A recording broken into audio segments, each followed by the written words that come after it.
இன்றைக்கி நம்மளுக்கு ஒரு 1 கேஜி ப்ரௌனி ஆர்டர் இருந்தது. 1/2 கேஜி பீஸ் பண்ணி கேட்டிருந்தாங்க அண்ட் 1/2 கேஜி ஸ்லாபாக கேட்டிருந்தாங்க. ஸோ நம்ம 1/2 கேஜி பேக் பண்ணி பீஸ் பண்ணியாச்சு. இன்னொரு 1/2 கேஜியில் மேலே டார்க் சாக்லேட் கனாஷ் கோட் பண்ணி நம்ம வந்து டிசைன் பண்ண போகிறோம். ஸ்லாப் நம்மளுக்கு ஆர்டர் கொடுத்தது காலேஜ் ஸ்டூடெண்ட்ஸ் தான். அவங்களோட ப்ரொஃபஸர்ஸ்க்கு டீச்சர்ஸ் டேக்கு சர்ப்ரைஸ் பண்ணுறதுக்காக நம்மக்கிட்ட ஆர்டர் பண்ணியிருந்தாங்க. கொஞ்சம் சாக்லேட்ஸும் சைடில் சாக்கோ சிப்ஸ் ஆட் பண்ணி கொஞ்சம் ஸ்ப்ரிங்கிள்ஸும் ஆட் பண்ணி டிசைனை கம்ப்ளீட் பண்ணி எடுத்துக்கிட்டேன். இவங்க நம்மக்கிட்ட 1/2 கேஜி ஆர்டர் பண்ணியிருந்தாங்க. பட் இதோட ஃபைனல் வெயிட் நான் ஆட் பண்ணுறேன் பாருங்கள். ஹோம் பேக்கர்ஸ்ட்டு ஆர்டர் பண்ணுறதுல என்ன ஒரு அட்வான்டேஜ் அப்படின்னா, நீங்கள் எவ்வளோ கேஜி சொன்னாலும் சரி அதோட ஒரு 250 கிராம்ஸ் ஒரு 200 to 250 கிராம்ஸ் அதிகமாகவே தான் இருக்கும். இதோட வெயிட் பாருங்கள். போர்டோட வெயிட்டெல்லாம் மைனஸ் பண்ணதுக்கப்புறம் இது எப்படியும் 750 to 800 கிராம்ஸ் இருக்கும்.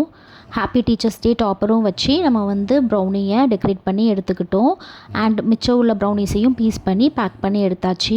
உங்களுக்கு இந்த மாதிரி ப்ரௌனிஸ் வேணும் அப்படின்னா மேலே தெரியிற வாட்ஸ்அப் நம்பருக்கு மெசேஜ் பண்ணி உங்களோட ஆர்டரை ப்ளேஸ் பண்ணிக்கோங்க. நீங்கள் என்ன நேரம் தூத்துக்குடியில் இருந்தீங்கன்னா கேக்ஸ், ப்ரௌனிஸ், குக்கீஸ் எல்லாமே நம்மக்கிட்ட அவைலபிளாக இருக்குது. நீங்கள் உங்கள் ஆர்டரை ப்ளேஸ் பண்ணிக்கலாம். Wishing a happy teachers day to all the teachers. உங்களுக்கு இந்த டிசைன் பிடிச்சிருக்கா அப்படின்னு கமெண்ட்டில் ஷேர் பண்ணுங்கள்.